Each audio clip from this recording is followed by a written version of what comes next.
Bien. Buenas tardes, les doy la bienvenida en nombre de la Cátedra Jaica Universidad Nacional de La Plata a este nuevo encuentro de las conferencias del ciclo de conferencias 2022. El día de hoy tenemos la participación del doctor Pablo Marcelo Gavirati. Es licenciado en Ciencias de la Comunicación de la Universidad de Buenos Aires, especialista en Comunicación y Medio Ambiente de nuestra universidad, y también doctor en Ciencias Sociales por la Universidad de Buenos Aires. Actualmente es docente de la materia Problemas Políticos Internacionales, la carrera de Ciencias Políticas de la Universidad de Buenos Aires, y es integrante del Grupo de Estudios del Este Asiático del Instituto de Investigaciones Gino Germani de la Facultad de Ciencias Sociales de la UBA. También docente investigador del programa Pritium. El doctor Gavirati también ocupa los cargos que mencionamos y ha sido, tiene numerosas publicaciones aquí en el exterior y reconocimientos en relación con Japón. Específicamente fue becario del programa Invitación a los Nikkei, participación en charlas, conferencias, encuentros con funcionarios y especialistas en torno a las relaciones internacionales de Japón, invitado por el Ministerio de Relaciones Exteriores del Japón en septiembre de 2016, y luego obtuvo una beca de la Agencia de Cooperación Internacional JICA en el programa de co-creación de conocimientos de la agencia en octubre del 2020. ¿Sí? Le agradecemos la participación y su colaboración en la Cátedra JICA Universidad Nacional de La Plata. Bueno, y le invitamos entonces a iniciar su presentación. Muchísimas gracias, Pablo. Muchas gracias, Cecilia, por la presentación. Muchas gracias también a la Cátedra JICA. Como bien comentó recién Cecilia, tuve el honor o el gusto de ser becario de JICA, justo, bueno, creo que fue el último año previo a la pandemia. Así que, bueno, hice una beca específica sobre el soft power okinawense. Estuvimos ahí, bueno, un mes en total duraba la beca. Así que, bueno, en ese sentido también es un gusto estar aquí. Bueno, creo que si llego a tiempo algo de eso, de la cuestión del okinawense, voy a llegar a mencionar en la charla de hoy. Bueno, les pido disculpas quizás porque estoy hace unos días con un tema de laringitis, quizás a veces la voz no es la ideal, pero bueno, espero no tener problemas y bueno, si quieren hacer preguntas e intervenciones extensas y largas, también son bienvenidas para ir alternando un poco. Así que bueno, vamos a ver cómo, cómo prosigue eso. Bueno, voy a compartir la pantalla si también me ayuda. ¿Se ve bien ahí? Sí, perfecto. Bueno. Vamos a comenzar entonces, ahí tienen el título de la presentación, que es más bien general. Bueno, en mi caso, digamos, trato de combinar desde Argentina dos áreas de estudios. Por un lado, los estudios japoneses, que es lo que más nos convoca hoy, que también, bueno, tienen su desarrollo, bueno, gracias a Unoha Sensei, que ha también contribuyó mucho en la consolidación de este campo, que, bueno, que todavía está en crecimiento, ¿no? Pero en los últimos años, sobre todo, sí, creo que ya está en un proceso más bien de consolidación, sobre todo a partir de la posibilidad que nos da tejer redes con Internet, ¿no? En los últimos, tanto dentro de América Latina como incluso también investigadores que están residentes en Japón.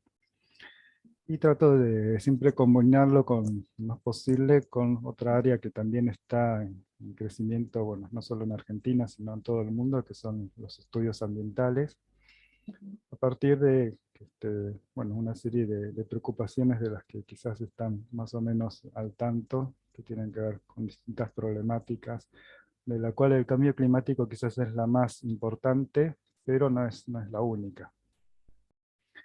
Entonces, bueno, desde esa perspectiva, la invitación supone quizás un primer desafío para mí, en el sentido de un lindo desafío, ¿no? Es decir, bueno, cómo a partir de, marcado en una cátedra que se propone estudiar el desarrollo japonés, desde los estudios ambientales, que, bueno, si bien hay también una diversidad de enfoques dentro de lo que podemos llamar estudios ambientales, en general siempre se supone o hay corrientes teóricas como la ecología política en América Latina, que centran buena parte de sus estudios en la propia crítica del concepto de desarrollo. Entonces, bueno, propongo por lo menos en esta oportunidad una clase, una conferencia, una charla de hoy, como una oportunidad de reflexionar sobre el concepto de desarrollo desde el punto de vista de los estudios ambientales. Obviamente no es el único modo de encarar la cuestión del desarrollo, y bueno, este ya es el segundo año de la cátedra, y ya el año pasado he tenido también otras ponencias, quizás desde la perspectiva más económica, o desde la ciencia política, o incluso desde la literatura, o otros enfoques, ¿no? Entonces, desde ese punto de vista, bueno, más adelante en la charla, también quizás proponer la cuestión más específica desde el punto de vista de la ecología política, que es, bueno, considerar justamente si el desarrollo, como quizás puede llegar a entenderse en, en- en el lenguaje político o en el lenguaje periodístico, en general se lo entiende como una categoría económica, ¿no?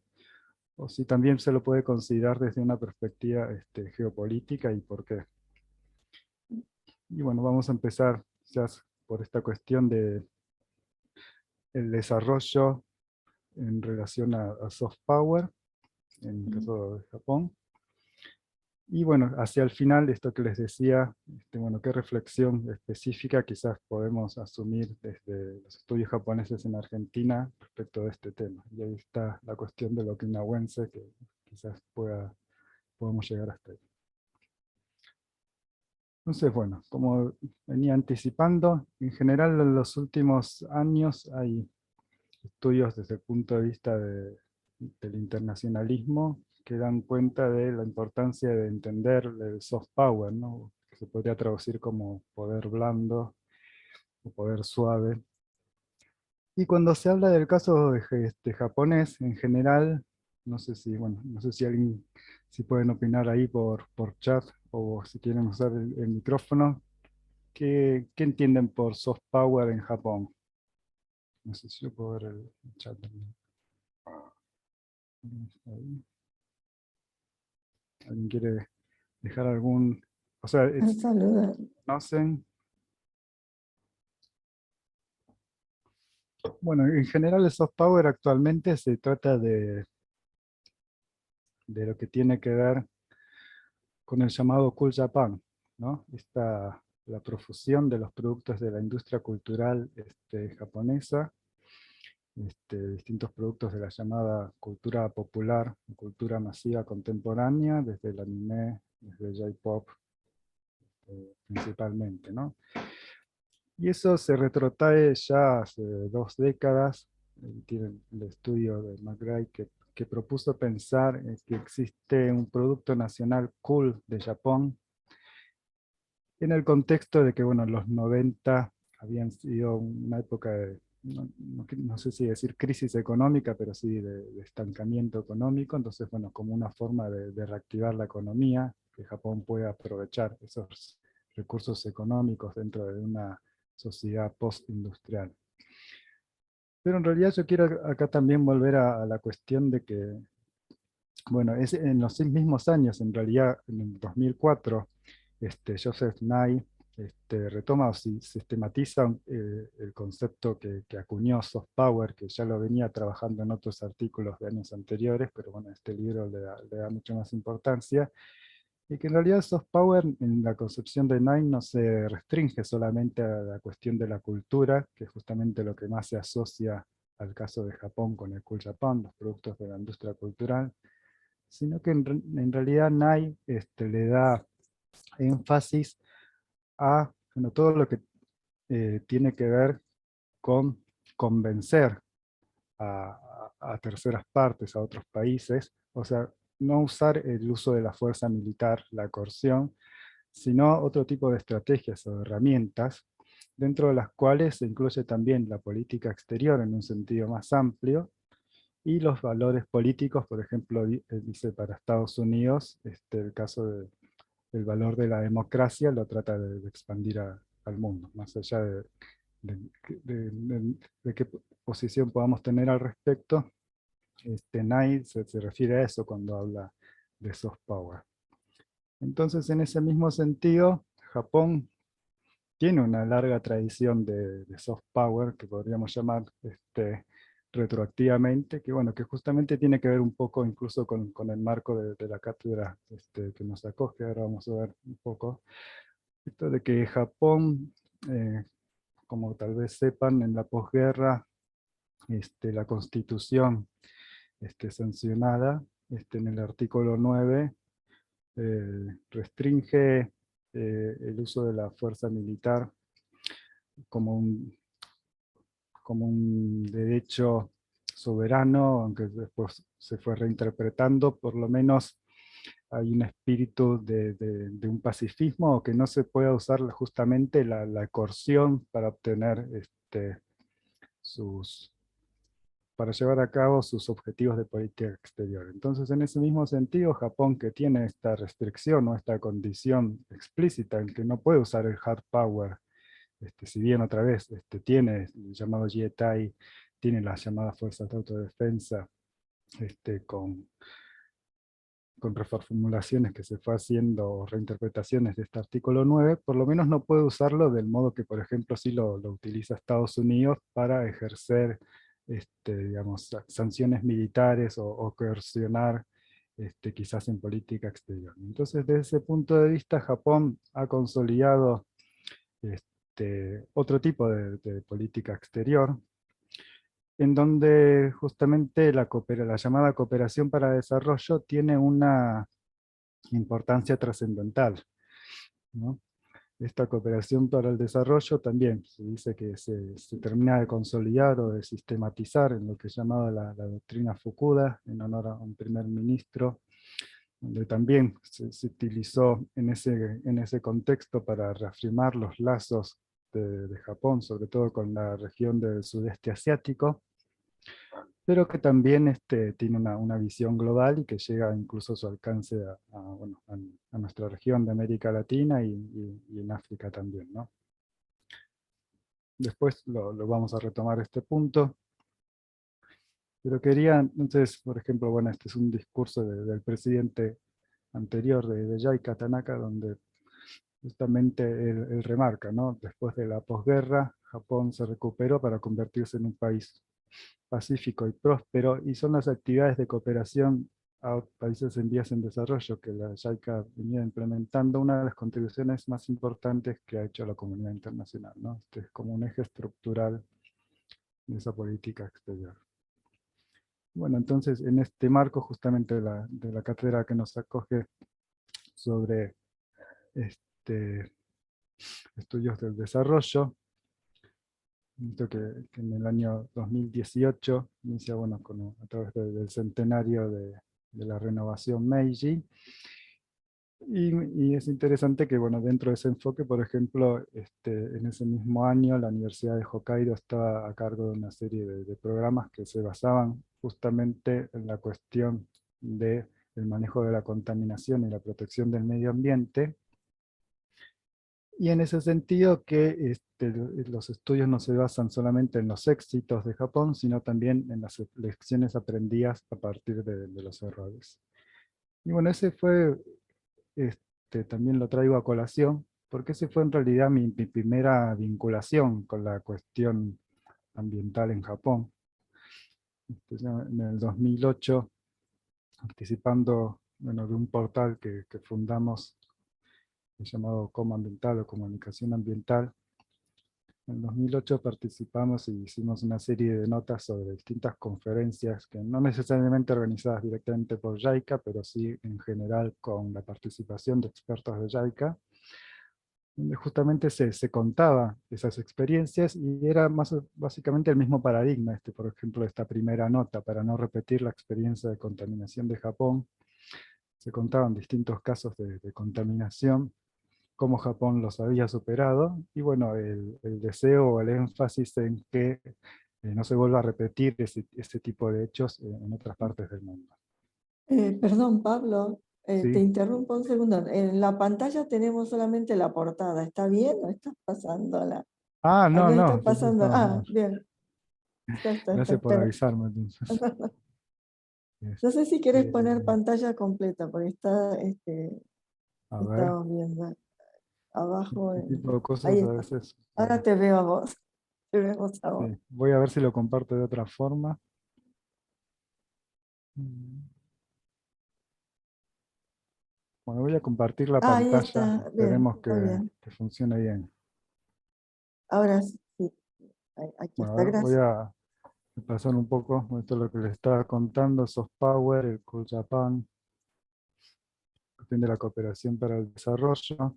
Esta frase del presidente anterior de JICA, la experiencia de los estudios de desarrollo de JICA, la cuestión ambiental. Bueno, esto último que les estaba diciendo, ¿no? Una serie de notas en el 2008, y esta en particular que llamaba a no repetir la experiencia de contaminación en Japón.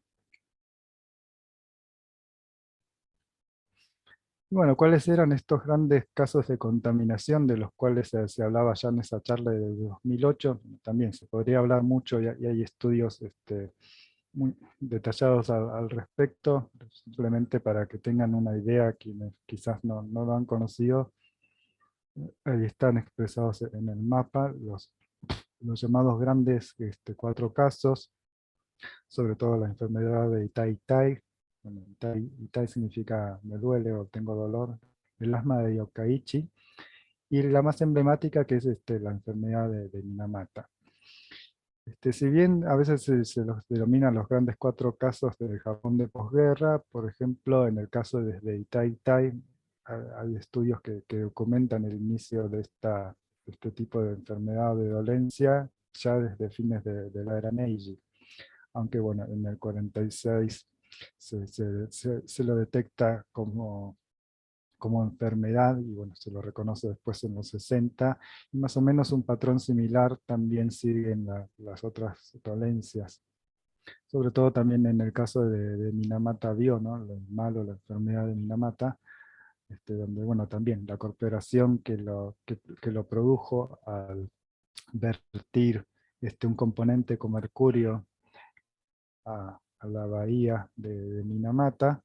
Lo empezó a hacer en el año 32, en el 47 se empieza a registrar la enfermedad, y bueno, en el 56 por primera vez se lo diagnostica de modo específico, antes era una enfermedad, una dolencia desconocida, y bueno, por ejemplo se dice en el 68 es que el Estado finalmente reconoce esta enfermedad y la responsabilidad de Hechizo, y al mismo tiempo, bueno, se dice que Hechizo ya venía trabajando en la transformación o la reconversión tecnológica, y ese mismo año ya deja de utilizar mercurio, y bueno, hasta ese momento se calcula que habría tirado 150 toneladas de mercurio a la bahía. Y bueno, tiene por ejemplo en esa misma retórica o narrativa de las lecciones aprendidas. Incluso en el 2013, el convenio para la reducción de uso de mercurio a nivel global lleva el nombre del convenio de Minamata, ¿no? Pero bueno, qué pasa en el medio de eso? Más allá de la institucionalización o el reconocimiento, obviamente estuvo el sufrimiento de los pobladores que, que debieron justamente atravesar esta enfermedad, en el caso de quienes murieron, pero sobre todo también en el caso de muchas personas que han quedado con algún tipo de discapacidad neurológica, ¿no? Rápidamente, digamos, el mercurio se tiraba en la bahía, eso empezaba a circular en la cadena trófica de los microorganismos a los peces, y bueno, eran los peces los que después eran consumidos por los humanos, y los humanos después quedaban enfermos. Incluso también se documentó, como está aquí en esta foto muy emblemática del baño de Tomoko, que también la contaminación se transmitía de madre a hijo o a hija, ¿no? A través del vientre materno. Entonces, bueno, a partir de ahí es como que ya hay como una conflictividad desde el punto de vista de, bueno, cuáles son las personas que están reconocidas oficialmente. Por ejemplo, un reporte del Ministerio de Ambiente de Japón del 2001 reconoce 2.265 enfermos legalmente, pero por ejemplo estudios como el de Miyamoto, que bueno, voy a retomar después, estima que hubo por lo menos 20.000 víctimas en la prefectura de Kumamoto y otras 10.000 más en las de Kagashima, por lo cual la afectación fue mucho mayor, con distintos grados de afectación, ¿no? Pero más allá de eso, también me interesaba destacar, por ejemplo, en el aporte de esta socióloga pionera llamada madre de la sociología ambiental en Japón, Nobuo Koijima. Ella dice que justamente la sociología ambiental fue muy fuerte en Japón porque acompañó la lucha de estos pobladores afectados por distintos casos de contaminación, y que en ese sentido también entonces se puede entender que era una sociología basada en los problemas ambientales. Y ella tiene el aporte principal en hablar de esta estructura social de las víctimas de contaminación, lo cual quiere decir básicamente, por un lado, bueno, que en general las víctimas de estos grandes casos de contaminación eran más bien los sectores más pobres de la sociedad, como en el caso de Minamata, pero también otros más, trabajadores de la pesca o también agricultores en otros casos. Y sobre todo también el hecho de que la afectación a la salud no abarca solamente a los enfermos en sí mismos, sino a la familia que tiene que cuidarlo o que ha sufrido una víctima mortal. En el caso del padre, la madre tiene que salir a trabajar, lo cual no era común, o no es todavía común dentro de la estructura familiar japonesa. Bueno, si pasa en el caso de los hijos, también hay una culpabilización inconsciente de los padres. Bueno, sí, no solo el entorno familiar, sino que bueno, toda la comunidad, la trama comunitaria queda afectada. Y bueno, como remarca también Hasegawa, que es otro de los actuales referentes de la sociología ambiental en Japón, el gran aporte de Jima, es que los daños entonces de la contaminación no pueden nunca reducirse solamente a los aspectos estrictamente físicos, los cuerpos humanos, sino que también son psicológicos y afectivos. ¿Alguien quería comentar algo?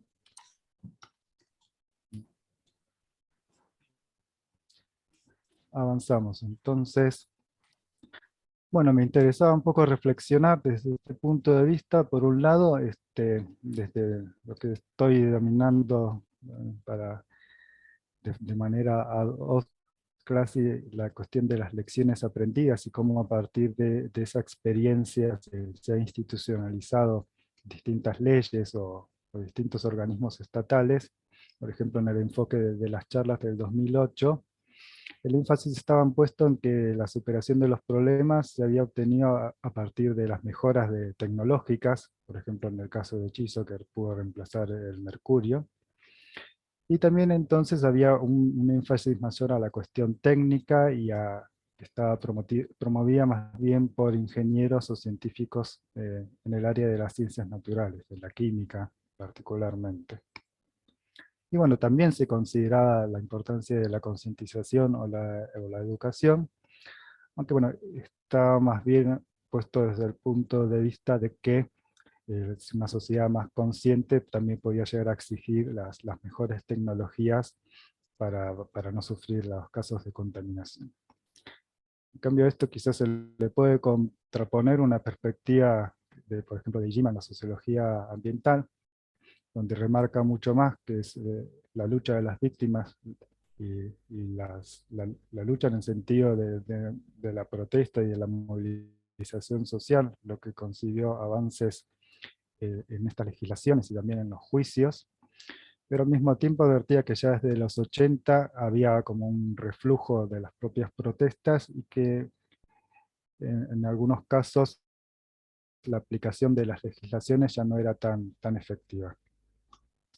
Y sobre todo también alertaba que a veces parte del problema de la contaminación se resolvía trasladando a las industrias contaminantes a otros países fuera de Japón, con lo cual llamaba a que haya una solidaridad en ese sentido.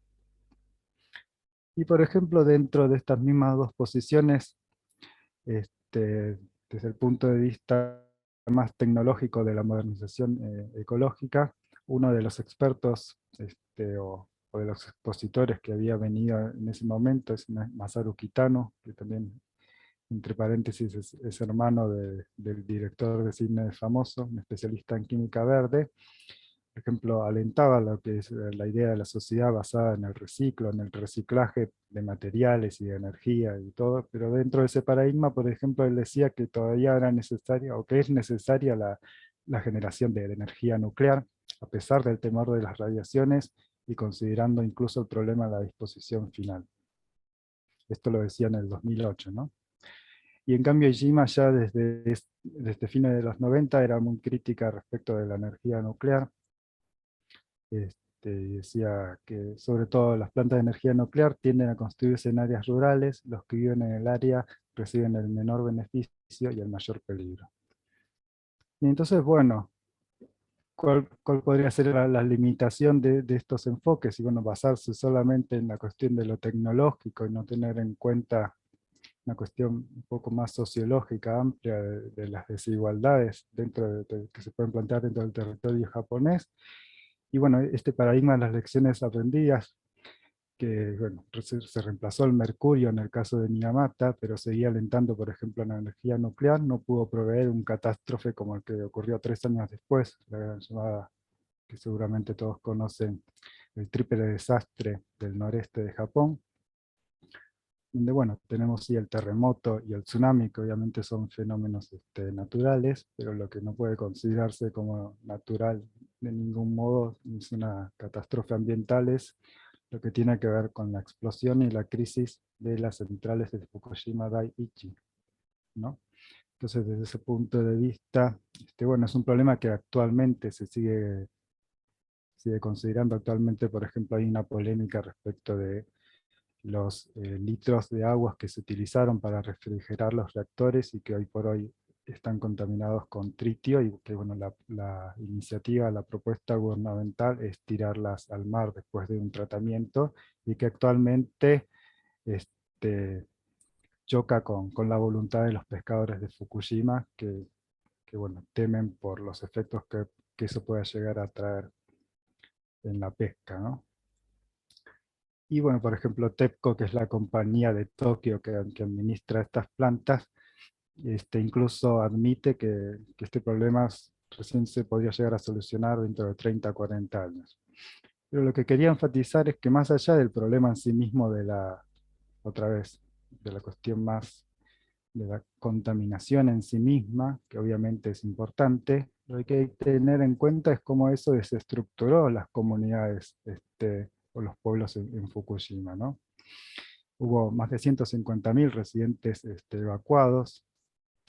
Desde el 2014 empezaron a levantarse algunas restricciones, pero por ahora se dice que por lo menos se mantienen 40.000, bueno, yo los llamo refugiados ambientales, e incluso en algunos casos que se levantaron las restricciones, solamente una fracción mínima de los pobladores que existían antes de la catástrofe ambiental han decidido volver a sus hogares por los temores o el riesgo que plantea la radiación. Entonces, bueno, como también decía Ijima, hay que considerar que este accidente nuclear no solamente hay que considerar cuántas personas pueden haber sufrido la radiación en sí misma, sino que todas las medidas que debieron tomarse, que implicaron desplazamientos de poblaciones enteras o pueblos que no van a ser vueltos a habitar, desestructuran todo lo que era la vida comunitaria, y que en el caso de las sociedades, sobre todo agrarias, en Japón es muy importante. Entonces, bueno, digamos, redondear la primera parte de la charla, unas posibles reflexiones respecto de esto serían, bueno, hasta qué punto alcanza este paradigma de las lecciones aprendidas, si es que eso se restringe a que simplemente, bueno, simplemente no, pero solamente se acota a la cuestión o enfatiza la cuestión de la renovación tecnológica, de considerar las tecnologías más modernas, porque en el caso de la energía nuclear también es quizás una de las más sofisticadas que se han inventado hasta la actualidad, y Japón incluso, por ejemplo, en el caso de Chernobyl en el 86, muchas veces se culpabilizaba que era una tecnología obsoleta, que sobre todo los críticos a la Unión Soviética lo explicaban de ese modo, pero bueno, en el caso de Japón es reconocido como uno de los países líderes a nivel tecnológico, y que haya ocurrido esa catástrofe en Japón mismo, bueno, también nos lleva a replantear, o por lo menos desde los estudios ambientales, o bueno, como Ijima mismo ya advertía años antes de que ocurriera la tragedia, la energía nuclear plantea riesgos que no se pueden dejar de considerar, y que a partir de un paradigma más modernizador, se los trata como algo menor, y que siempre hay una posibilidad de control de los efectos, ¿no? Entonces, bueno, en un país sísmico como Japón, ¿hasta qué punto es posible controlar, digamos, la seguridad de la energía nuclear? Pero bueno, más allá de eso, entonces, uno también podría considerarse, ¿por qué Japón, sabiéndose que es un país sísmico, que tiene tsunamis, que tiene una gran escala de riesgos en ese sentido, por qué apostó por la energía nuclear, ¿no? ¿Por qué se llegó a ese punto? Bueno, acá entonces planteo la segunda parte de la charla, que denomino más bien la ecología política del desarrollo, que es una visión, bueno, que es, como les decía antes, crítica de la noción misma de desarrollo, ¿no? ¿Qué entendemos en primera instancia por desarrollo? ¿Qué se suele entender? Si bien obviamente hay distintas definiciones y matices, en general la noción de desarrollo encuentra su núcleo primario en el crecimiento económico, y ese crecimiento económico a su vez se suele medir en los términos del PBI, y el PBI, como sabemos, marca el crecimiento de la economía siempre y cuando se pueda medir como un consumo. ¿Qué quiere decir esto? Por ejemplo, si yo hago la comida en mi casa con mis propias manos, eso no aporta al PBI más allá o sea, si yo lo cosecho en mi huerta localmente, si las comunidades se intercambian y no hay registros económicos, eso no aporta al PBI. En cambio, si yo compro la comida o la pido de otro lugar, y esa transacción se registra, y sí se está aportando al PBI, ¿no? Es como desde ese punto de vista también tiene sus limitaciones. Pero bueno, más allá de eso, este, el centro de esta noción del desarrollo está en equiparar bienestar al consumo. Y bueno, ya desde los 80 y sobre todo desde los 90, a partir de distintas conferencias mundiales, sobre todo la cumbre de Río de Janeiro de 1992, se empezaron a pensar en parte de los límites que planteaba esa noción lineal del crecimiento económico, sobre todo teniendo en cuenta que para, para sostener los niveles de consumo que se estaban registrando a nivel planetario, no alcanzaban los recursos disponibles de minerales o de energía, incluso del petróleo. También ya se empezaba a analizar cuándo iba a llegar el pico de consumo de petróleo. Entonces, que ese estilo de vida basado en el consumo, basado en un determinado tipo de consumo, que sobre todo en las sociedades más desarrolladas, como en el caso de Japón, ya sobrepasaba lo que tenía que ver con las necesidades básicas, y que era un consumo este, más, eh, más avanzado desde el punto de vista del confort bueno, que ese tipo de consumismo, como lo podemos llamar, no era sostenible. Entonces, bueno, la idea de desarrollo sustentable es, bueno, cómo tratar de apuntalar un desarrollo que a su vez pueda ser sostenible en el tiempo, ¿no? Sobre todo en el 92 se daba la idea de que la sustentabilidad implicaba pensar en las generaciones futuras. Eso, hoy por hoy, quizás es una de las ideas fuertes del desarrollo sustentable que, por ejemplo, la ONU puede llegar a mencionar como definición. Pero bueno, desde otras perspectivas más críticas a la misma idea del desarrollo, como en la ecología política o la propia sociología ambiental, en el caso de Japón, lo que podrían contraponer a esto es que, bueno, en realidad la cuestión ambiental no es una cuestión del futuro, sino que es una cuestión del presente, que actualmente hay distintos casos de injusticia ambiental en los cuales se está ya produciendo la contaminación, y que eso nos lleva a plantearnos preguntas sobre el alcance de la noción de progreso. Bueno, ahora igualmente lo vamos a ir retomando.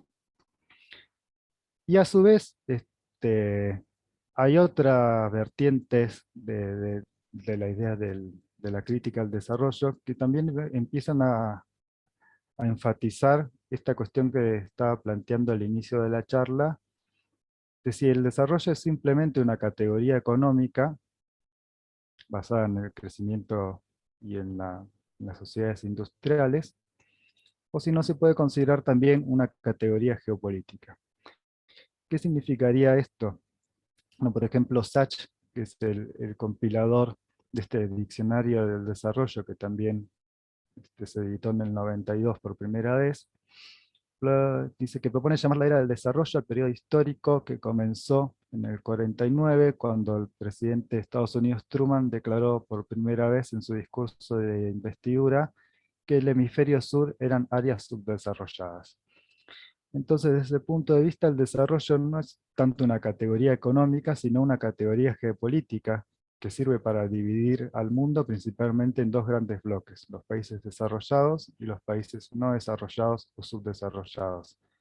Los países desarrollados, desde ese punto de vista, tienen la misión, incluso moral, de ayudar y colaborar en el desarrollo de los países no desarrollados. Pero a partir de estas políticas de desarrollo, y ahí está muchas veces también la crítica a las relaciones asimétricas que se plantean en estos tipos de cooperación, y bueno, en el caso de América Latina, como ya sabemos, los vínculos entre Estados Unidos y los países latinoamericanos también muchas veces escondían intereses geopolíticos. Entonces, desde ese punto de vista, el concepto de desarrollo se plantea como un criterio geopolítico. ¿Y cómo se puede aplicar esto al caso de Japón, o para entender por qué el énfasis en las políticas de desarrollo japonesas? Bueno, propongo, quizás esto lo trabajé un poco en la tesis doctoral.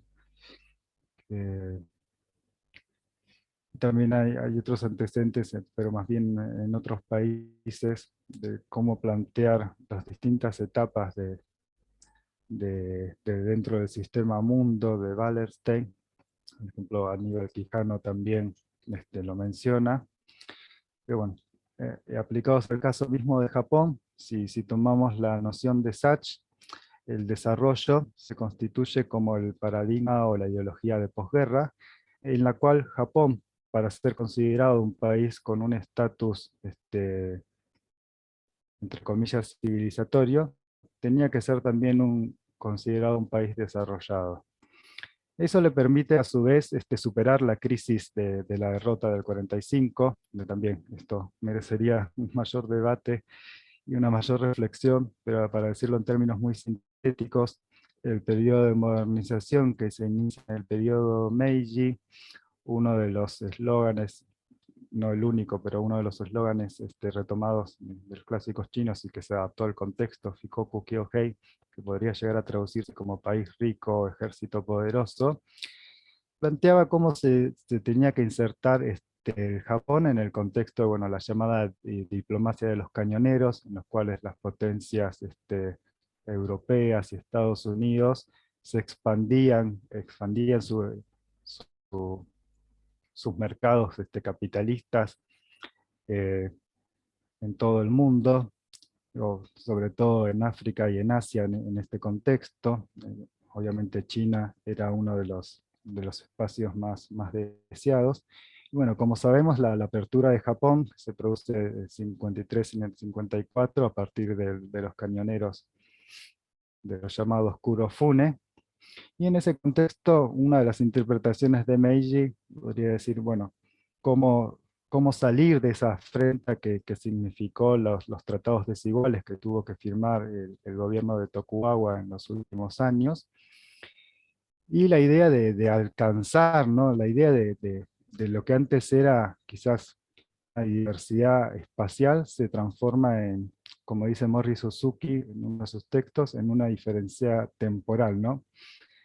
Ahí los países empiezan a llegar a considerar que hay países más atrasados y que hay países más adelantados. Japón en ese contexto es un país atrasado que tiene que modernizar su economía para poder alcanzar a los países adelantados. Pero bueno, en parte de este contexto, eso va llegando a que Japón mismo se convierta también en una potencia imperialista, como sabemos, ¿no?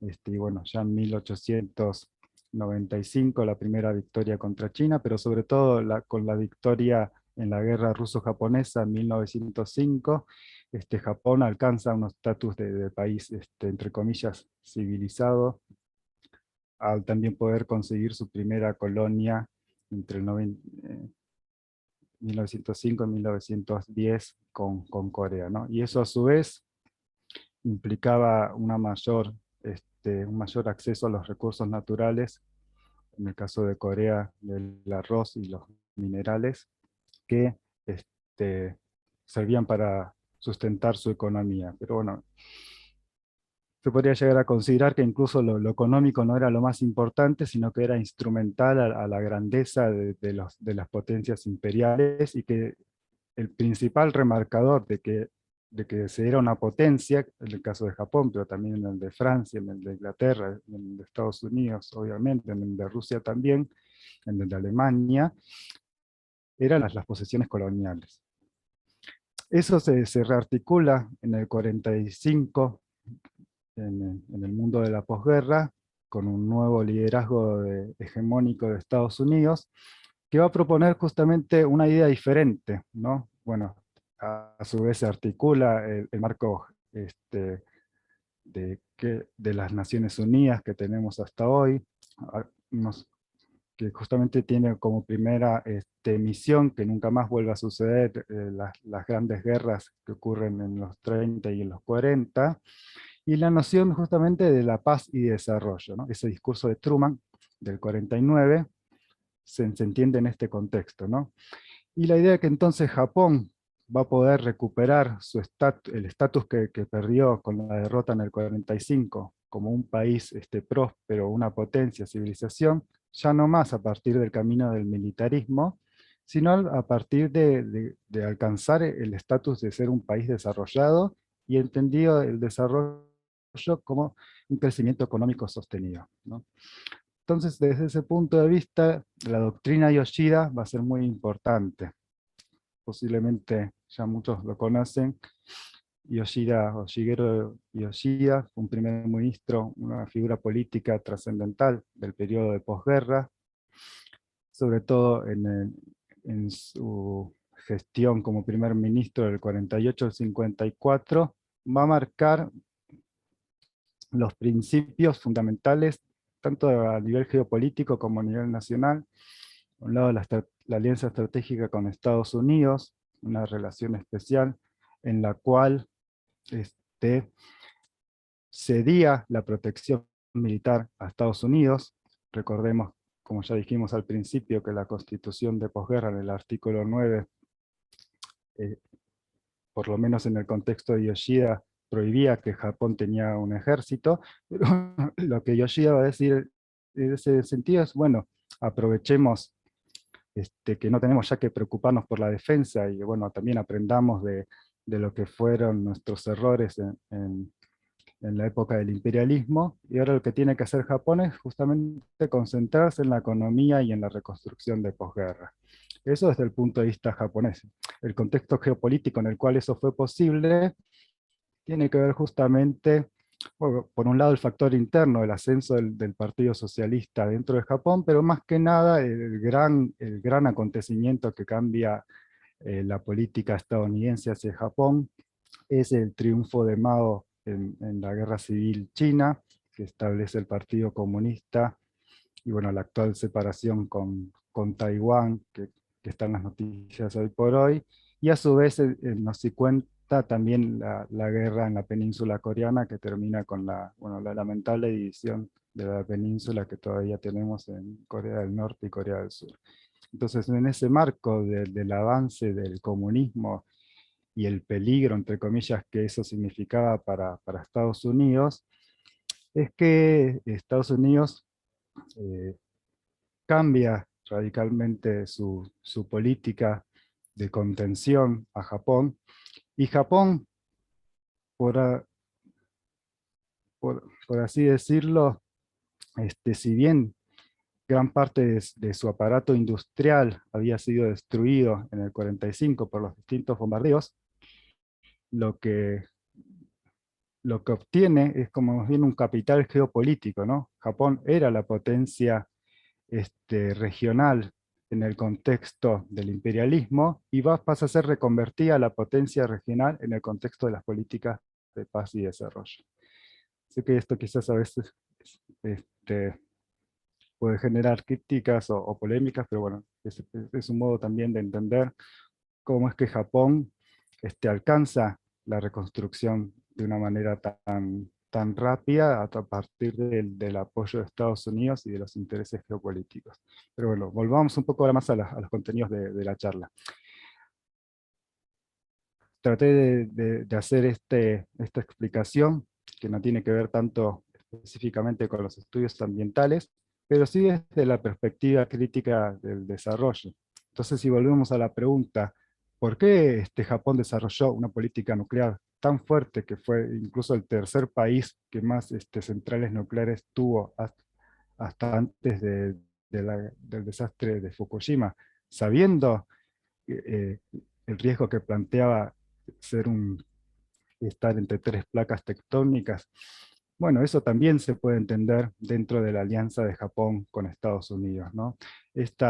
Bueno, como sabemos, a su vez, Japón sufrió, fue el único país, y esperemos que sea el único que ha sufrido las bombas atómicas en Hiroshima y Nagasaki. Hubo en primer momento, obviamente, un gran descontento civil de la población japonesa sobre la tecnología nuclear, y eso fue en parte revertido por la alianza con Estados Unidos. En el 53 está ese famoso discurso del presidente Eisenhower, que llama a construir los átomos para la paz, ¿no? Toda esa tecnología nuclear que Estados Unidos, pero también la Unión Soviética, desarrollaron con fines militares, bueno, se empezó a utilizar también con fines civiles, aunque bueno, eso también, una cosa, o por lo menos desde una perspectiva crítica, se dice que ambas tecnologías están relacionadas. Si bien hay una distinción del uranio enriquecido, que se puede llegar a utilizar con fines civiles, puede pasar después a ser utilizado con fines militares, y bueno, por eso incluso este plan de Eisenhower también incluye la Agencia Internacional de Energía Nuclear, en la cual todos los países signatarios aceptan recibir controles para que justamente no se utilicen con fines bélicos el material atómico, ¿no? Entonces, desde ese punto de vista, la energía nuclear también tiene un claro marco geopolítico, y que se fue construyendo en Japón desde ese punto de vista. También Japón, para alcanzar el estatus de un país desarrollado, de alguna manera u otra, que era tan pregonado y tan difundido por Estados Unidos, bueno, Japón también tenía que seguir ese camino para ser considerado un país desarrollado. Tener esta última tecnología moderna de punta era también un símbolo de estatus civilizatorio.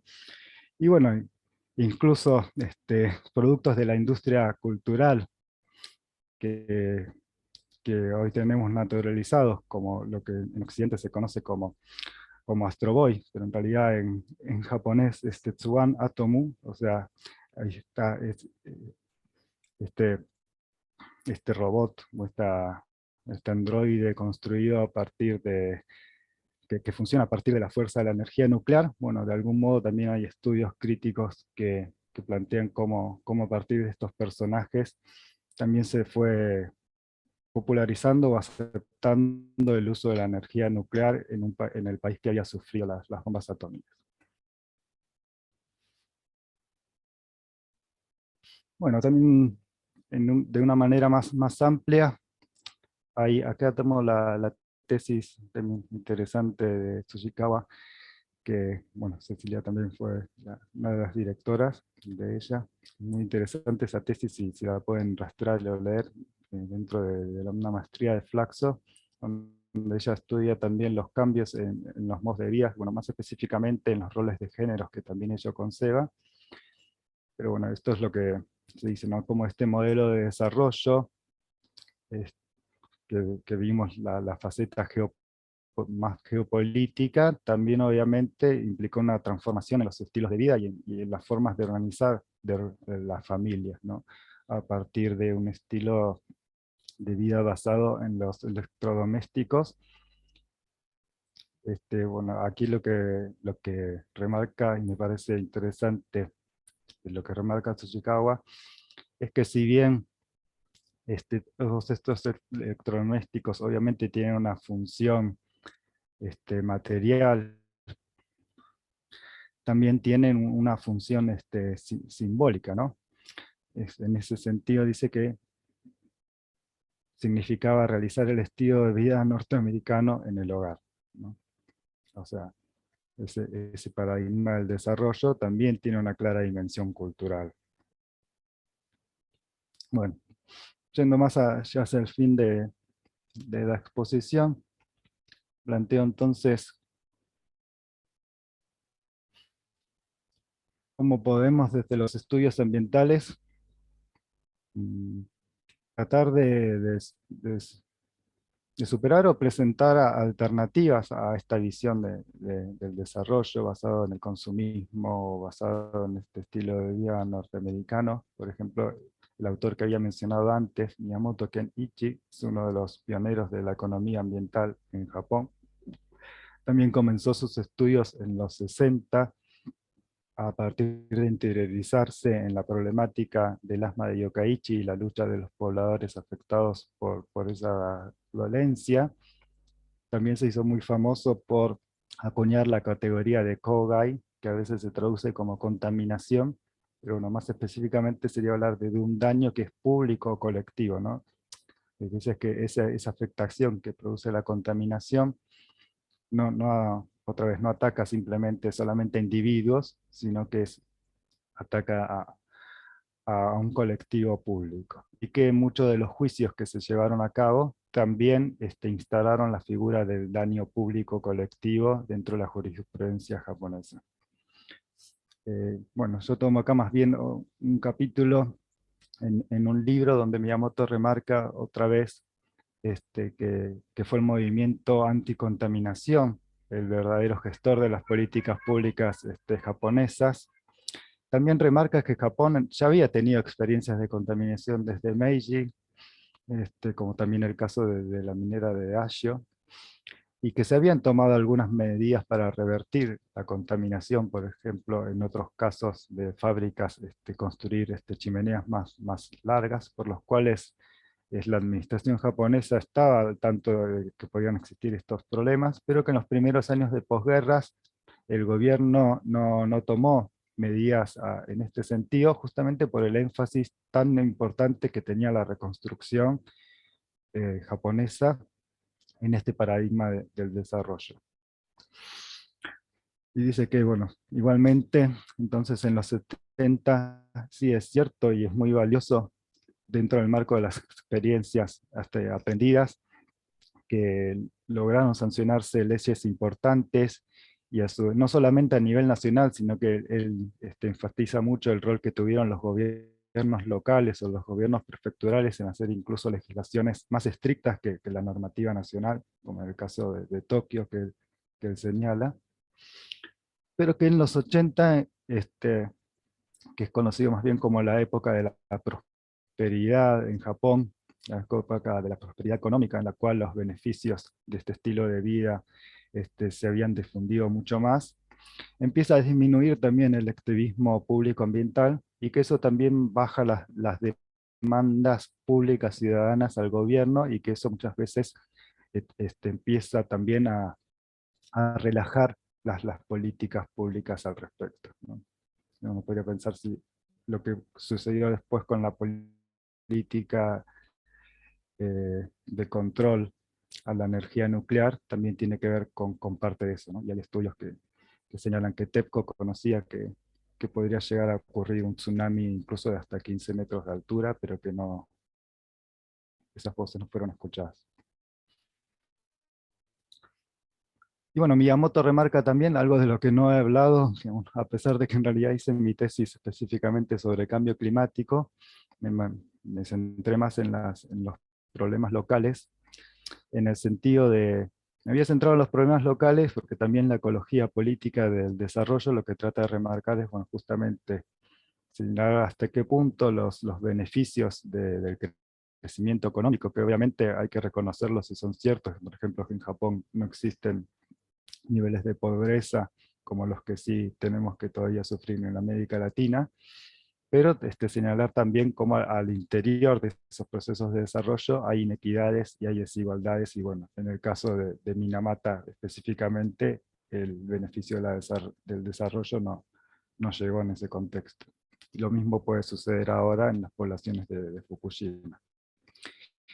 Si lo llevamos a una escala más global, bueno, del cambio climático obviamente también se podría remarcar mucho. Miyamoto dice que Japón se había comprometido por el protocolo de Kioto a reducir sus emisiones 6% en base al año 1990, pero al final del periodo del compromiso, que es 2012, no solo no redujo, sino que aumentó las emisiones de gases de efecto invernadero en un 6,2%. Bueno, me marca otras promesas, estos compromisos que asumió el primer ministro Fukuda. Lo que remarco de eso es que en el 2010, los planes para reducir los gases contaminantes de carbono incluían que la energía nuclear tendría que llegar a pasar al 44% de esa ecuación, lo cual fue un año antes de Fukushima, con lo cual esos catástrofes también afectó los compromisos climáticos que Japón pudo tener. Por ejemplo, en el 2012 Japón se negó a firmar un segundo periodo de compromisos del Protocolo de Kioto, aunque sí en el 2015 adhirió formalmente al Acuerdo de París. Hace 2 años el anterior primer ministro Suga se comprometió a alcanzar la neutralidad de carbono para el año 2050, aunque bueno, hay críticas respecto de que ese tipo de metas alcance para los compromisos climáticos que tenemos a nivel global, para que la temperatura no suba más allá de 2 grados centígrados promedio.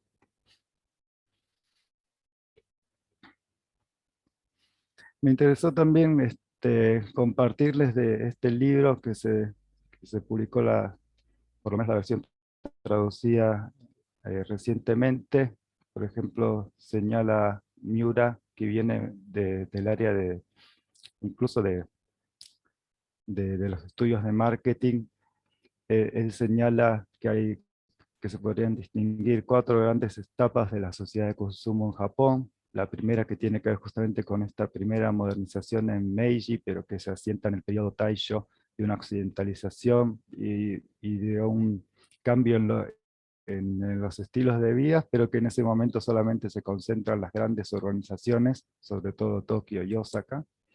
La segunda etapa ya sí llega a un nivel mucho más masivo, nacional, si bien obviamente privilegiado en las ciudades, pero que también empieza a penetrar ese estilo de vida también en las sociedades rurales, que quiere decir tener un televisor, tener lavarropas, tener un automóvil, y, y que ese cambio obviamente está marcado por lo que decíamos antes, el paradigma del desarrollo y el estilo de vida norteamericano. En la tercera etapa señala, bueno, después de la crisis del petróleo y distintos acontecimientos que empiezan a marcar los inicios ya para los 90 del estancamiento, del crecimiento acelerado japonés. A su vez eso va acompañado con un declive poblacional y los patrones de consumo se hacen más individuales, más segmentados y ya no están centrados en las familias. Y él remarca ahí que a partir del 2004, bueno, él dice también que después del 2011 y la catástrofe de Fukushima también llegó a algunos japoneses a replantearse sus modelos de consumo, porque bueno, hay que decir que Fukushima y las centrales nucleares existen por la demanda de energía eléctrica, y esa demanda de energía eléctrica justamente está basado en estos estilos de vida, no solamente de los electrodomésticos básicos, sino de la televisión, del aire acondicionado, etcétera, etcétera, todo lo que conocemos y que se va sumando y que necesita una fuente energética, ¿no? Y al Japón, al no tener recursos petroleros propios, bueno, también para sostener ese estilo de vida, necesitó o necesita todavía la energía nuclear, pero bueno, la energía nuclear a su vez tiene esos costos que ya hemos visto, esos riesgos que implica, entonces bueno, ahí se plantea el dilema. Miyamoto entonces también dice a este respecto que una de las lecciones que se podrían llegar a aprender de todas estas problemáticas es si estamos conformes con este American Way of Life orientado al consumo de masas, si queremos vivir de una manera más ecológicamente orientada con un sustento regional. Y en ese punto también Miura hace énfasis o plantea la cuestión de, bueno, de cómo puede ser un estilo de vida japonés, de cómo recuperar algunos patrones de estilo de vida tradicionales. Por ejemplo, en Tokio, yo hice un estudio hace poco de ¿cómo sería? Del cambio del patrón de cómo se representa en los medios masivos el cambio en la época de floración del sakura, ¿no? Y que a partir del cambio climático, el sakura está floreciendo cada vez más rápido, pero no solamente el cambio climático, porque en realidad hoy por hoy en Japón, a excepción de Okinawa, el sakura muchas veces está floreciendo antes en Tokio. ¿Y por qué en Tokio? Porque estas mega urbanizaciones también generan un efecto específico que es la isla de calor urbano, a partir del cemento. Y bueno, entonces más cemento implica más aire acondicionado, y más aire acondicionado implica más consumo de energía, y bueno, y TEPCO, la planta nuclear que funcionaba en Fukushima, producía energía, pero no para que se consuma localmente, sino justamente para que se consuma en Tokio, ¿no? Entonces ahí está otra vez las desigualdades. Bueno, creo que ya voy cerrando con esto. Entonces, si retomamos algunas cuestiones que planteaba al principio, si el desarrollo se considera, por un lado, como crecimiento económico y como una mejora en la calidad de vida, pero a veces que esa calidad de vida o ese consumo excede los consumos básicos que necesitamos de la alimentación y de la vestimenta, y se transforman en un consumismo de cuestiones quizás más superfluas, como a su vez eso también, en el caso de Japón y en el caso de otros países, ese desarrollo y ese crecimiento constante implica que el estatus civilizatorio que tiene ese país, implica por ejemplo que Japón alcanzó el segundo puesto de la economía, superando a Alemania en un contexto de alto crecimiento económico, pero hoy por hoy es superado por China, y entonces Japón pasa al tercer lugar del escalafón, y entonces Japón entra en una crisis de identidad, diciendo, bueno, somos el país más desarrollado de Asia del Este, bueno, hasta qué punto China nos ha desplazado, entre comillas, de esta escala del desarrollo, ¿no? Entonces, ¿cómo pensar que ese estatus internacional no se mía solamente por el desarrollo entendido por las economías con un PBI más grande, sino como a su vez otros paradigmas ambientales que hacen más énfasis en la salud, en el bienestar y en la calidad de vida, sobre todo que Japón después de los 90 ha tenido a su vez otra serie de problemáticas sociales, como puede ser la tasa de suicidio elevada comparativamente con otros países desarrollados, el problema de los kikomori, estudiantes que se encierran en sus casas por un año, 5 o 10, en fin, determinados tipos de problemas que ya son propios de países desarrollados, que no son el problema del hambre, el problema de la pobreza que quizás todavía tenemos en nuestras realidades latinoamericanas, pero que son problemas que tienen las sociedades desarrolladas cuando, habiendo ya alcanzado esos estándares de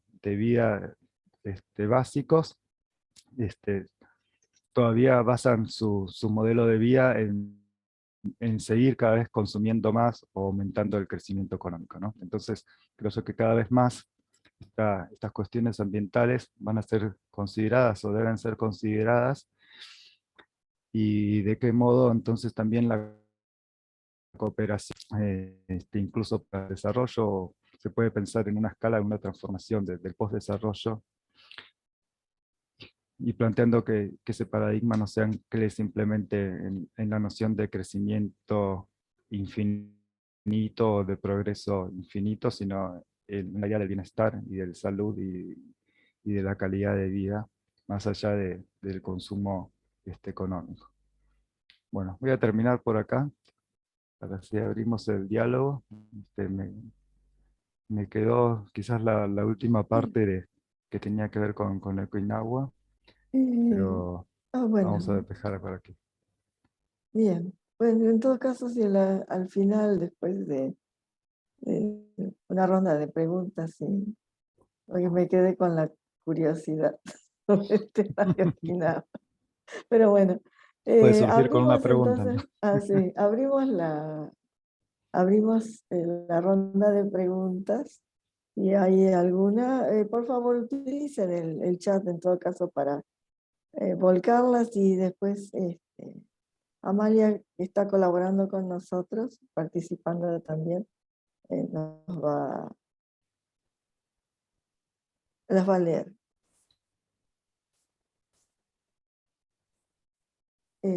Bueno, seguramente estarán pensando, preparando. Me resultó muy interesante. Bueno, habría muchas derivaciones, ¿no?, del tema del medio ambiente y desarrollo, ¿no?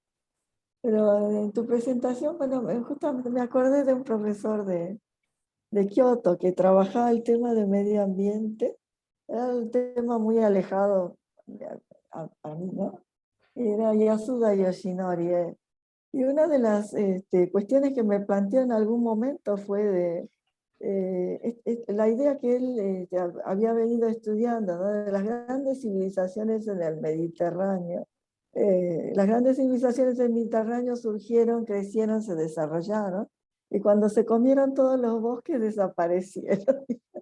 Entonces me decía, dice, fíjese el paisaje que hay, ¿no?, en el sur de Italia, o sea, lo que había sido el antiguo imperio romano, o bueno, mucho antes en Grecia, ¿no? Ahora solamente quedan montes pelados. Dice, las civilizaciones caen cuando las personas terminan con los recursos naturales y desaparecen, ¿no?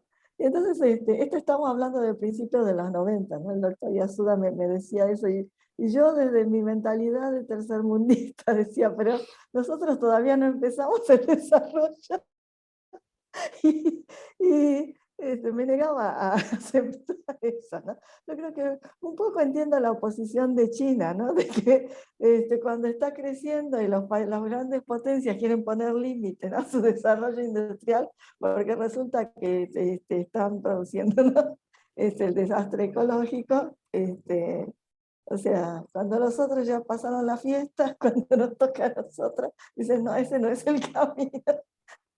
Es un gran dilema, ¿no? Para el desarrollo de los, entre comillas, países subdesarrollados. Y bueno, esta idea que mencionaste también, ¿no? Del subdesarrollo y relacionado con un concepto geopolítico también, ¿no? Es muy del hemisferio norte también, ¿no?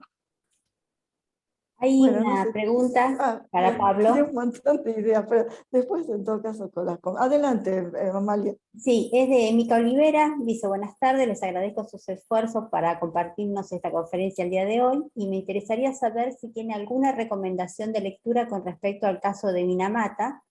Tuve la suerte de leer un poco al respecto y me interesan mucho las formas de protesta de los vecinos y afectados al respecto, y tengo entendido que pasó un tiempo desde que se detectó la enfermedad hasta que se logró el reconocimiento de los afectados y la culpabilidad de Chiso en el asunto.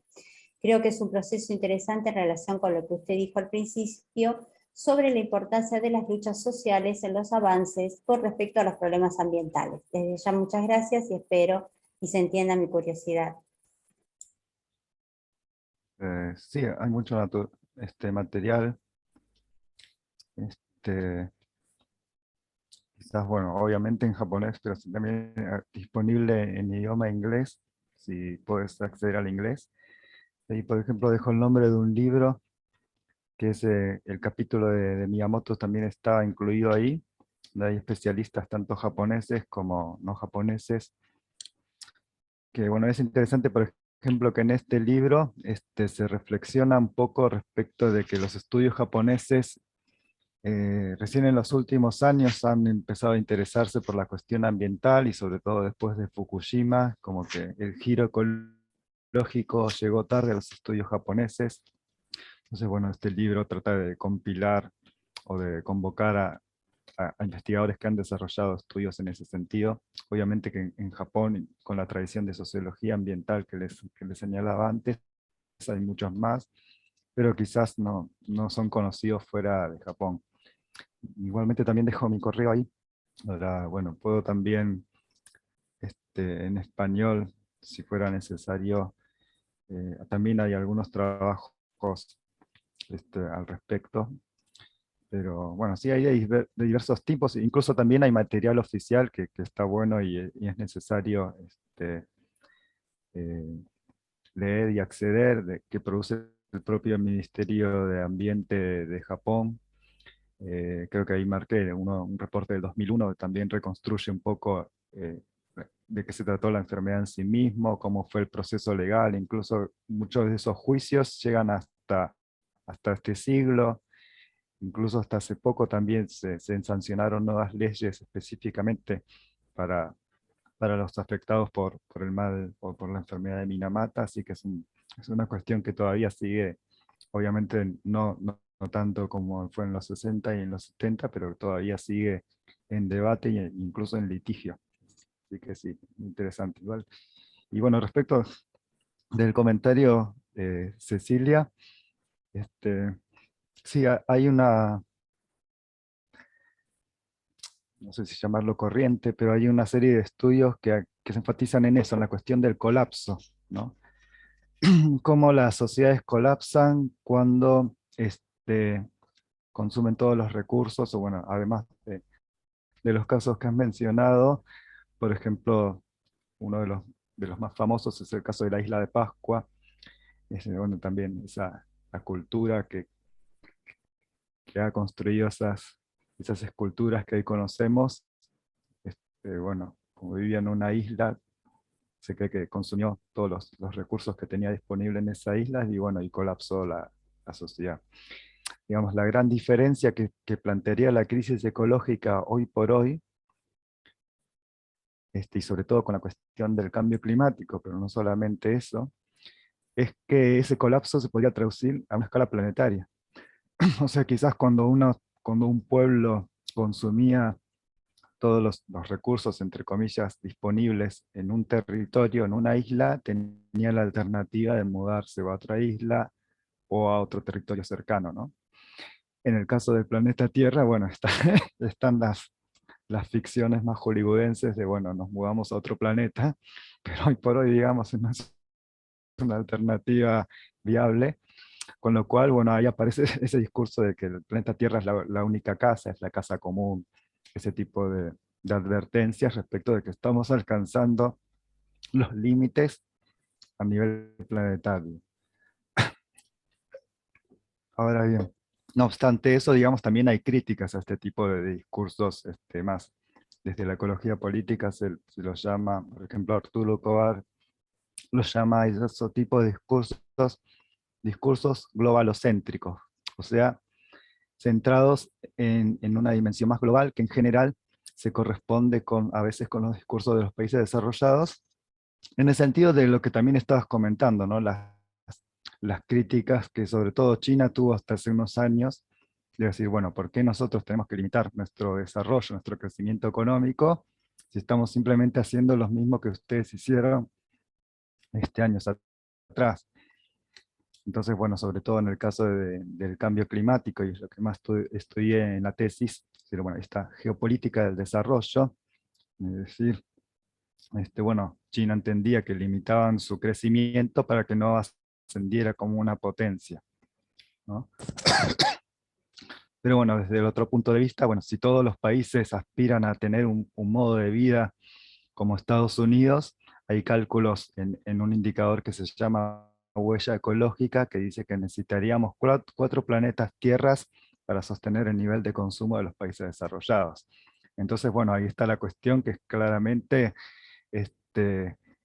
representa un conflicto geopolítico. Entonces, por ejemplo, también se dice que en los 90 llegó al ocaso esa conflictividad más que se entendía entre este y oeste en el sentido del bloque capitalista y el bloque comunista, con hechos como el derrumbe eh, del muro de Berlín, incluso previamente el acercamiento de Mao y la segunda generación de China, la transición del socialismo al capitalismo, bueno, o el socialismo con características chinas, digamos, ese tipo de confrontaciones ideológicas entre capitalismo y comunismo ya no están en el centro del debate geopolítico porque justamente fueron reemplazadas por el nuevo paradigma común del desarrollo, ¿no? Todos aspiran a ese lugar de ser el país más desarrollado, el que tenga un PBI más grande, ¿no? Y que entonces ahora la nueva conflictividad que se plantea desde el punto de vista ambiental es la conflictividad ya no este-oeste, sino norte-sur, entre los países desarrollados y los países catalogados como países en vía de desarrollo, que también comparto que esa catalogación no es inocente y de algún modo implica una idea de que son países que les falta algo, ¿no? Son países que se definen por la negativa, los países no desarrollados o subdesarrollados. Entonces, bueno, sí, interesante eso. Bueno, Mica te agradece por ofrecer tu mail y bueno, y que si no es molestia va a estar comunicándose contigo para bueno, conseguir un poco más de información al respecto y agradezco muchísimo nuevamente, en verdad. Sí, perfecto. Justo hoy también a la mañana teníamos tuve yo otra actividad dentro del seminario estudiantil, que es la Asociación de- de Estudios de Asia y África. Y bueno, fue interesante que a nivel estudiantil se conformó una mesa de estudios sobre desarrollo sustentable y ambiente, que quizás a veces dentro de la ALADA, digamos, por así decirlo, común, no se llega a conformar, o bueno, es un interés o es un área de estudio que todavía está en nacimiento o en crecimiento en el marco de los estudios japoneses o los estudios asiáticos, o los estudios de ALADA en general, ¿no?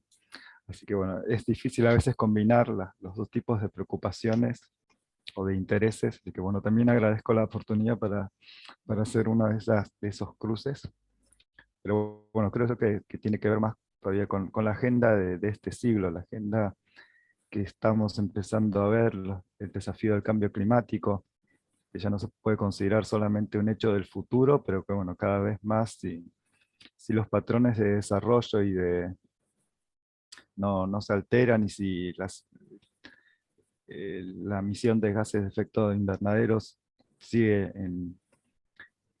como está en la actualidad y si los escenarios que construyen los climatólogos son ciertos, digamos, se van a ver alterados buena buena parte de lo que entendemos hoy por la vida, como en los patrones de lluvia, que eso va a afectar a la agricultura, desertificación, en fin, ¿no?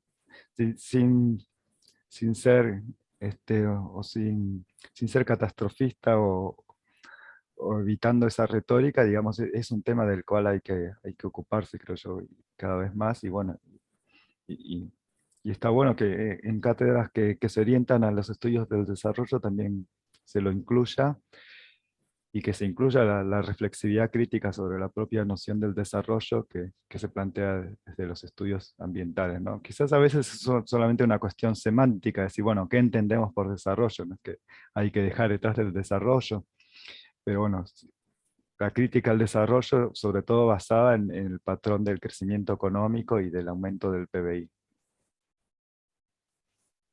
Pablo, te quería hacer una consulta yo. Me quedó así como haciendo un poco de ruido esto de por qué no adhiere Japón al segundo protocolo de Kioto y sí adhiere al Acuerdo de París, digamos, que eso que le implicaría, o sea, qué diferenciación hay para favorable o no a Japón con esa decisión. Ujú. Es una buena pregunta y bueno, también en parte la trabajé en la tesis, aunque eso, la tesis abarcó hasta el 2012, que era el último año de compromiso del protocolo de Kioto.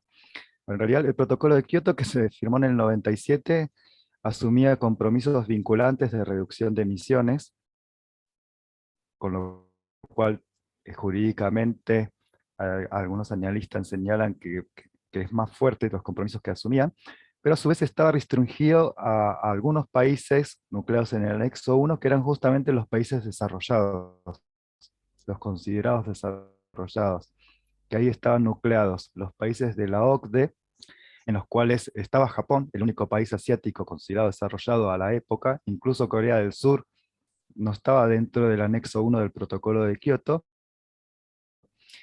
y sobre todo no estaba incluido China, que era considerado también en ese momento, y bueno, todavía se considera un país en vías de desarrollo.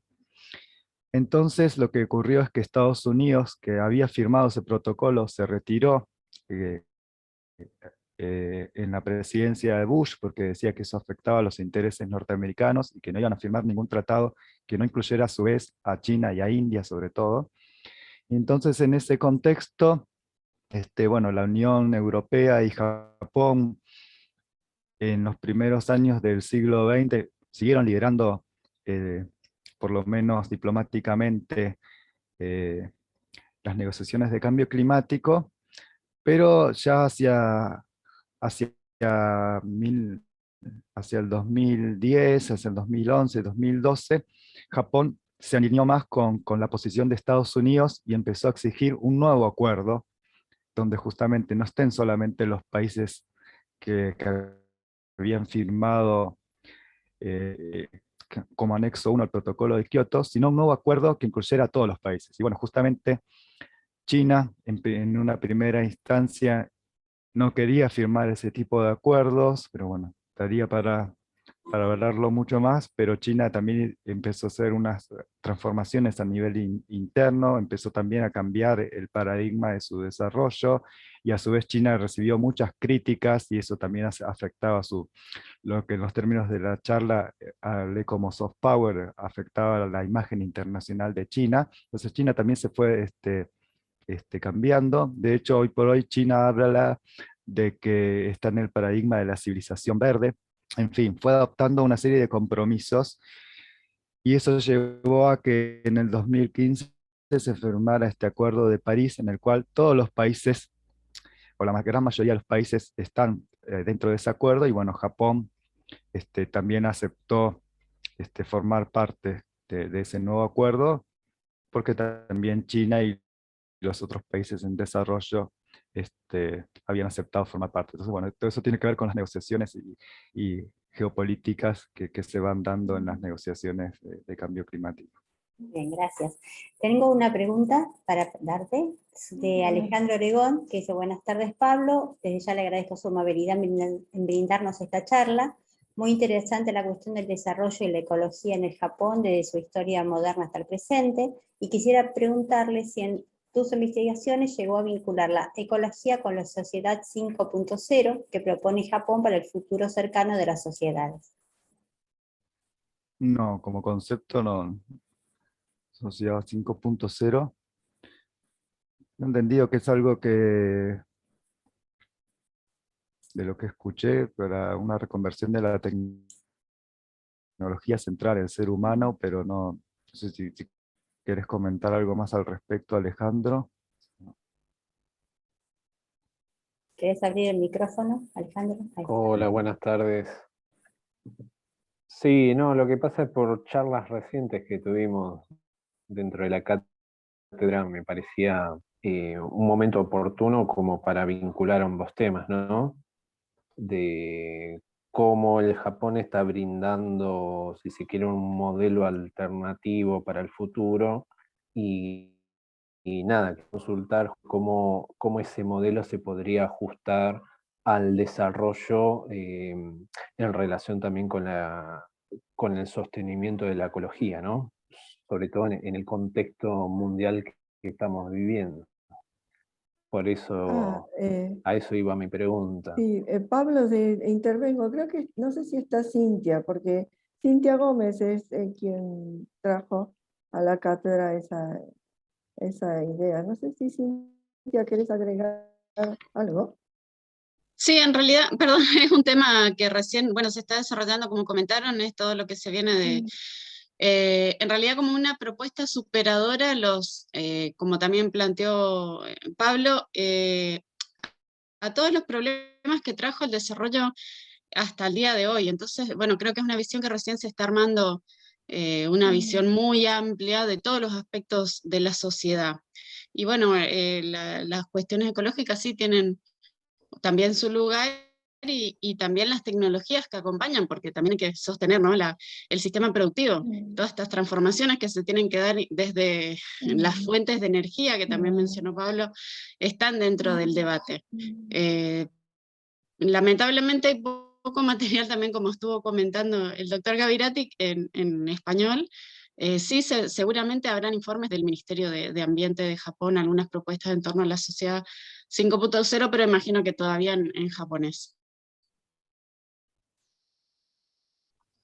Bueno, vamos a tener en cuenta entonces, desde el Ajá. punto de vista de la ecología política, que es donde más trabajo, el rol de la tecnología, como siempre, obviamente es necesario, las transformaciones tecnológicas, pero también como, bueno, como un poco se desprendía de algunas consideraciones de la charla, muchas veces las transformaciones tecnológicas se utilizan para continuar con el mismo patrón de consumo y no, y lo que se necesitan también son transformaciones societales más fuertes, ¿no? Y incluso aunque se cambien las tecnologías a nivel de energía, si seguimos con los mismos niveles de consumo, digamos, no hay tecnologías renovables digamos, que soporte esos niveles, ¿no?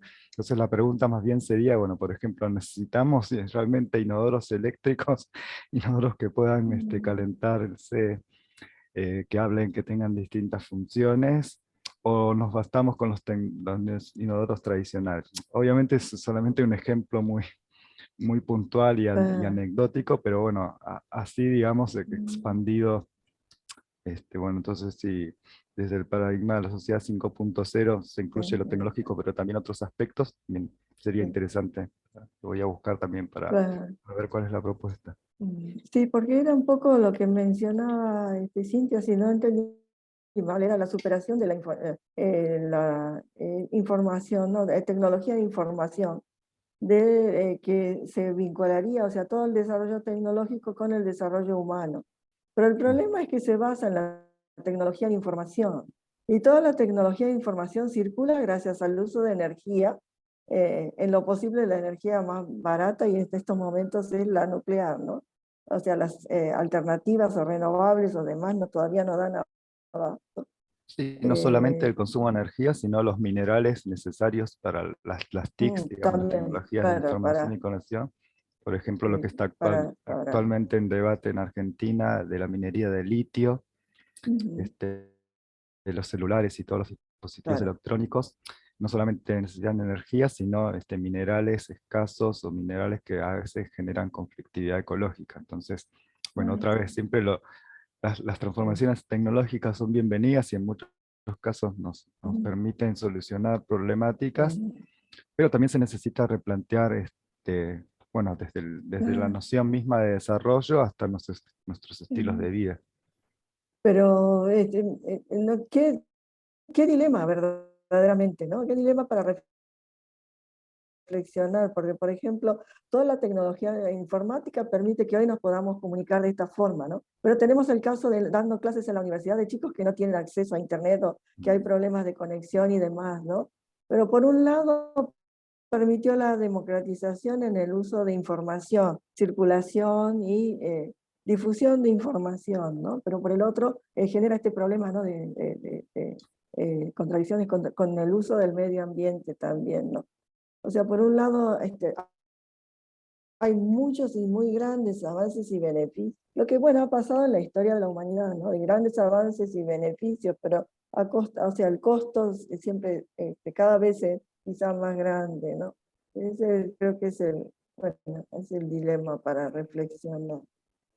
Bien, ya hemos abusado y Dios, noto tu garganta y sufre, sufro Estoy en yo los límites también. de Muchas gracias de mi garganta. por tu sacrificio, porque verdaderamente seguiríamos charlando. Si estuvieras en óptimas condiciones de salud, te notaríamos más. Pero bueno, vamos a tener piedad. Vamos a dejar de la charla para una próxima oportunidad, porque creo que hay muchos temas muy interesantes para profundizar. No sé si alguien tenga algo urgente que quiera solicitar de Pablo ahora. Y, no sé, Amalia está revisando el chat. O alguien que habilite el micrófono. Sí. Y no, Si no, no, no, no hay nuevas preguntas. bien, bueno, si no, no te torturamos más. Está muy bien. No, te Era agradecemos mi muchísimo. preocupación a ver si podía terminar también la charla, pero bueno, creo No, no, que fue llegamos muy más o menos bien. interesante. Hay comentarios, bueno, excelente exposición y aplausos. Sí, Creo que todos los compartimos. Muchísimas gracias, muy, muy interesante. Y creo que para la Cátedra JICA, UNLP Estudios del Desarrollo, ha sido muy, muy interesante. Estamos grabando porque, bueno, como cambiamos la fecha normal, por ahí no tenemos muchos participantes, pero ya me han pedido que, por favor, haga ujú. circular la charla, Bueno, la tal vez grabación. el Así último que, comentario en base a eso sería, adelante. bueno, hasta qué punto si el desarrollo es para mejorar las calidades de vida, el uso de energía, de los materiales, si está, digamos, apuntado a eso, siempre es bienvenido. Lo que a veces pasa dentro de este paradigma de desarrollo desde el punto de vista geopolítico es que pareciera que hay que seguir creciendo y expandiéndose para Así seguir que, en esa camina de quién tiene el PBI más alto y más grande, ¿no? Y pues, pareciera que si Japón es desplazado del segundo puesto, eso implicaría un estatus diferente, ¿no? no, yo Ah, creo que esa sería la cuestión quizás más sensible, ¿no? De, de- de pensar o de repensar ese tipo de cuestiones que a veces hacen al orgullo o al sí, estatus de pero un determinado país. no, yo creo que bueno, no, Japón por lo menos culturalmente no tiene teóricamente no tiene esa cualidad o característica, sino todo lo contrario. Esperemos que así sea, que prevalezca el sentido común, ¿no? La razonabilidad, digamos.